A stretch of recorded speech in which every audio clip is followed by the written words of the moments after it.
Si Adan ay nababalisa tungkol sa kanyang pag-iisang dibdib kay Eva da Papwat. Nang marinig ni Adan ang mga salitang ito mula kay Satanas, siya'y nananglaw ng labis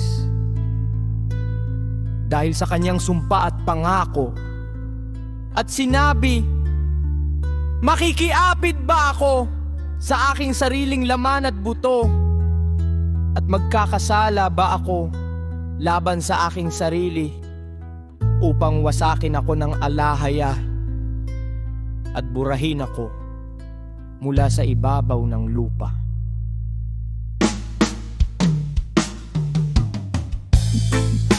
Sapagkat nang una-ong kumain ng bunga ng punong kahoy, pinalayas niya ako sa hardin patungo sa di kilalang lupaing ito, at tinagawan ako ng aking maliwanag na kalikasan. At ipinataw sa akin ang kamatayan. Kung gagawin ko nga ito, puputulin niya ang aking buhay mula sa lupa, at itatapon niya ako sa imberno, at dooy pagdurusahin niya ako ng mahabang panahon. Ngunit kailan may hindi binigkas ng alahaya ang mga salitang sinabi mo sa akin, at kayo ay hindi mga anghel ng alahaya, ni sinugo man niya. Bagkus kayo ay mga demonyo na lumapit sa akin sa ilalim ng huwad na anyo ng mga anghel. Lumayo kayo sa akin, kayong mga isinumpa ng alahaya!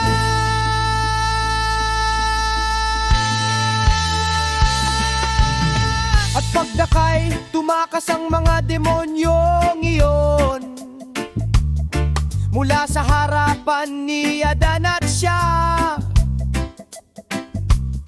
At si Eva ay tumindig at bumalik sa yungib ng mga kayamanan, at pumasok doon.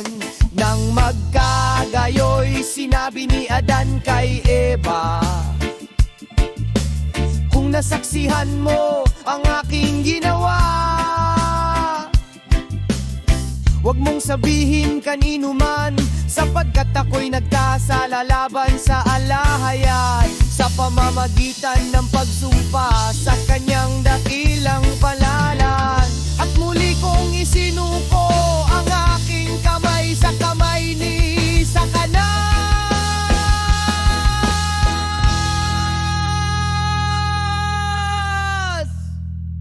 Si Eva nga ay tumahimik, gaya ng iniutos ni Adan sa kanya.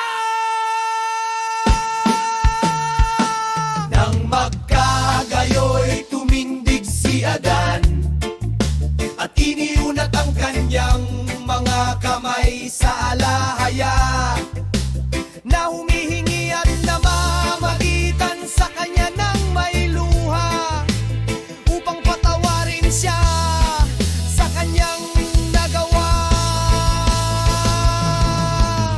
At si Adan ay nanatiling nakatayo at nananalangin ng 40 araw at 40 gabi.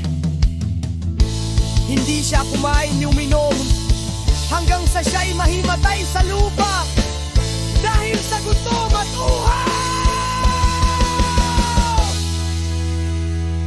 Nang magkagayoy, sinugo ng alahaya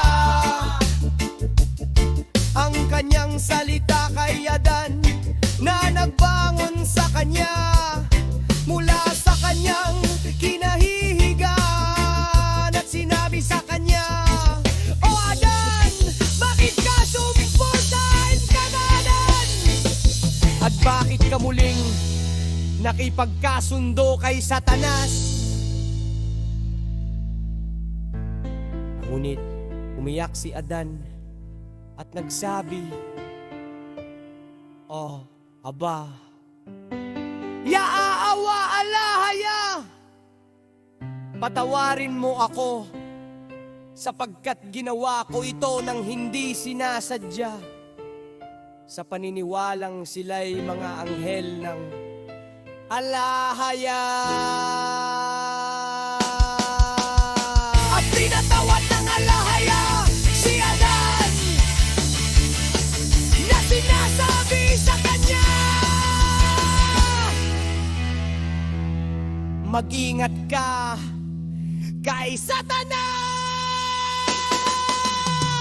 At binawi niya ang kanyang salita mula kay Adan.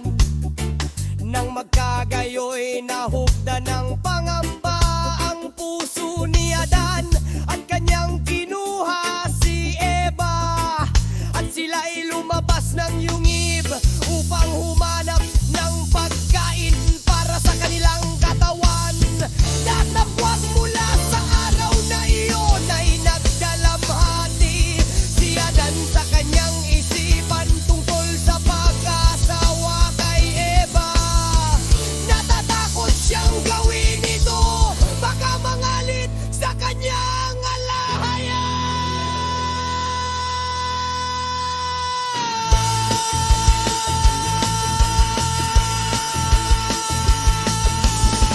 Nang magkagayoy namuot si Adan at Eva sa ilog ng tubig, at naupo sa baybayin gaya ng ginagawa ng mga tao kapag sila'y nag-enjoy.